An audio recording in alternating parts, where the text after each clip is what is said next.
বড় কাছারি। বড় কাছারি কথাটির অর্থ হল বড় কোর্ট। জায়গাটি কিন্তু কলকাতা থেকে 20 কিলোমিটারের বেশি দূরে নয়। এটির আরেকটি নাম হল ভূতের কাছারি।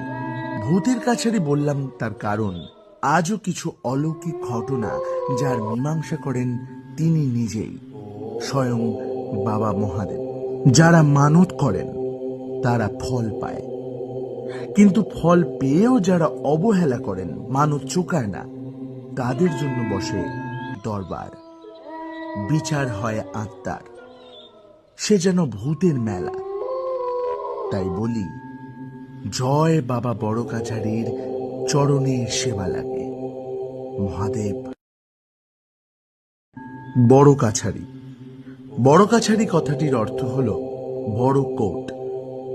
জায়গাটি কিন্তু কলকাতা থেকে 20 কিলোমিটারের বেশি দূরে নয়। এটির আরেক